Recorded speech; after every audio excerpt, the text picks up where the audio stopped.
Hi guys, this is Shonda Schaefer, CEO of GRACE. Thank you so much for joining us for another version of our GRACE Gabs. And today I am thrilled to tell you that we have one of my dear friends and wonderful GRACE supporters, Mr. Jon Daniels, General Manager for the Texas Rangers. So hello, Jon, how are you? I'm doing great, John. Thanks for having me on. Appreciate the invitation. Just want to kind of go through, I'd love for you to tell us what's going on. I will tell you, I have my brand new glass that I have yet to break in the new stadium. So I'd love to hear kind of what's going on in your world and what especially with that beautiful new stadium. Can't wait to see it. Yeah, so start with the stadium. Obviously we were ready to roll to open up there on March 31st. We got to hit pause on that, as we've done with so many other things. If anything, though, I think we've been able to use the time to kind of go through the punch list of things that, if you redo a house or an office or something like that, when the grand opening, there's always a million things to do afterwards. And so we've been able to, I think, knock out a lot of those things. For instance, the little benefit to the fans, I think, we went back through, our facilities group went back through and looked at all the directional signage. How do you get to different concessions or things like that? So some of the fine tuning will be even better. The field itself is absolutely gorgeous. We've just been able to get some of our players in there this week on a really limited basis, 2 at a time. Obviously a ton of protocols that we've got to follow from a health standpoint naturally, but those guys are absolutely loving it. We have the new field, which is a turf field, but it has this kind of organic infill in it. So we've done a ton of research on it. We're real confident in it, but having the players get on it this week, and Joey Gallo saying it's the best field he's ever been on, those are really reassuring to hear. And they're loving, the clubhouse and some of the amenities we've been able to put in there. So excited to ultimately get in there, and like everybody else, I'm living my life on Zoom, a lot of conference calls, we've got 300 players, we've got 200 plus staff, so we're trying to stay connected with everybody, make sure they're all cared for, and just trying to find the balance between keeping everybody in some sense of readiness in case, when eventually we get the green light to start ramping back up again, but at the same time respecting that everybody's got other stresses and other things going on, and not trying to overdo it there either. I bet. Oh my gosh. I can't even imagine what it must take to manage all of these changes for you. But so what is the update? I mean, what are we thinking today? I know it changes every day, but are there any updates? Yeah, so I think the best way to state it is that there are probably some really good ideas right now. We're not at the plan stage yet from the league. There's some really good ideas as far as what might be able to work. There's probably 3 or 4 main concepts that they're vetting out. The one that's gotten some publicity was that everybody going to Arizona. That's just one of several that's being fleshed out right now. I think the key is that you've got to it's got to be safe, obviously, for everybody, for the players, their families, the fans, and whatever community we're going into, the stadium employees, etc. So I think until the government determines that we're in a better spot, we're in a holding pattern, but it does allow us time to kind of vet out these options, plan. We're going to need, just like the public, we're going to need a lot of testing to be able to go, and we can't pull from public resources that are needed for higher priority items. So those are some of just the initial hurdles to get through, and then after that, you've got to figure out, can we play in front of fans? Probably not right away. How does it work if we're playing in Arizona? That's Pacific time, and you can't. It's so hot out there at 1 o'clock in the afternoon. You got to play night games. Well, those night games are broadcast in New York and Boston and Philadelphia at 10 or 11 p.m. Does that work? So there's a lot of kind of secondary logistical things to sort through. Probably the biggest thing I could say is that everybody wants to play. The league, the players, the teams, the fans, but we've just got to do it in a smart way. I love it.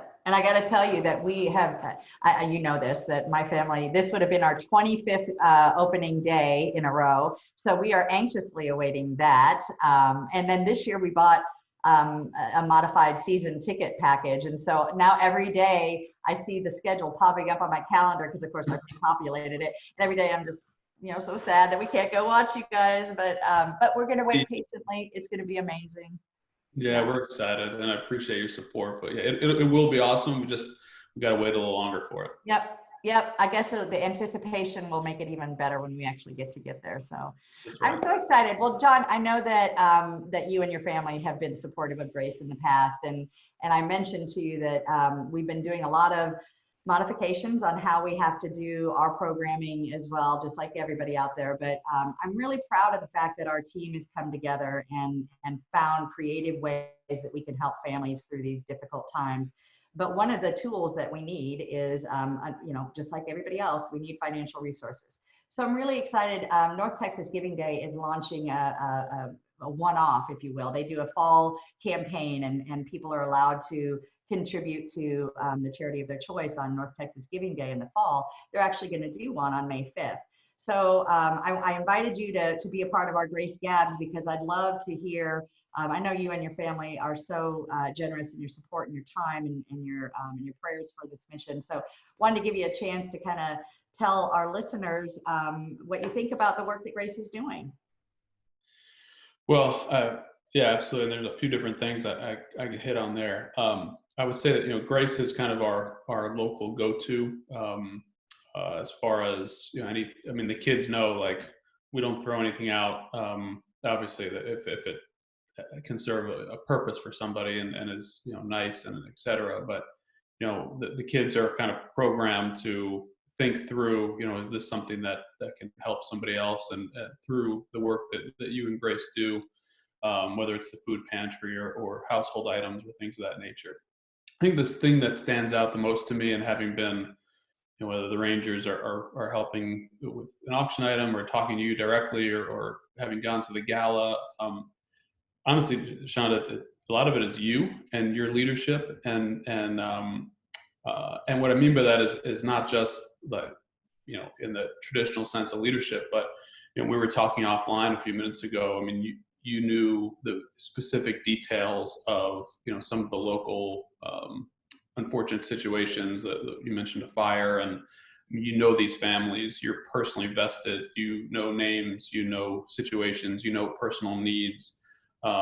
This is not a situation where it's a kind of a corporate overreach, and there's a lot of like personal connections here, from literally the top of the organization yourself through everybody that comes in contact. That I think you've done a great job of kind of eliminating some of the, for lack of a better term, the bureaucracy that a large charitable organization sometimes falls victim to, and that stands out to me, especially living in the local community, that you have people that are genuinely caring for their neighbors and doing so in a way that just makes sense. It's the way that you would literally care for your neighbor across the street.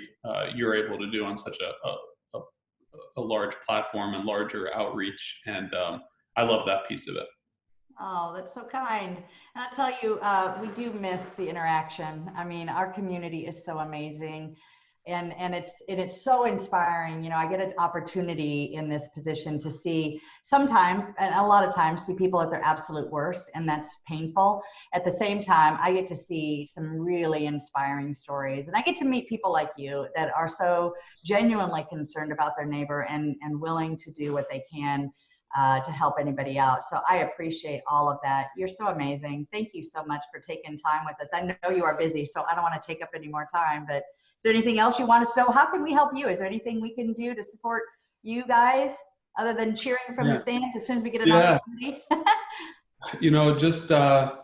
I think that what all the Ranger fans have done has been huge, and just I think a lot of it is kind of just remembering how fortunate some of us are. And at times like this, where maybe we're a little bit insulated from, and I'm very thankful for that, but a little bit insulated from some of the things that are going on around us, to not forget that, to even if it's, following somebody on social media, reading an article, looking for opportunities to give back, talking to your kids about things. I think as a community, and the Rangers we're just one corporation, one company, and part of a larger community. I think the more that we can all just kind of stay together, not forget those things, stay connected, appreciate the things we have, because once we're able to, once this thing opens up a little bit and we're able to safely, that there's just going to be so many opportunities, and I know the team's going to want to be a part of it, and but yeah, we appreciate everybody's support. We're excited to get back to play whenever we can do so safely and see everybody at the park at that time. Wonderful. Well, thank you again. And again, for those of you tuning in, this is Grace Gabs and my very, very special friend and guest today, Jon Daniels with the Texas Rangers. So thank you for giving us the time. Thank you for all of your support. And we will be rooting you on as soon as I get to break my new glass in. I'm so excited. I can't wait for the new season and the new stadium. You guys have worked hard for this, and it'll be a big celebration when we get there. So thank you very much. Thanks, Shonda. Thanks for having me on. Good luck with everything. Thank you. All right.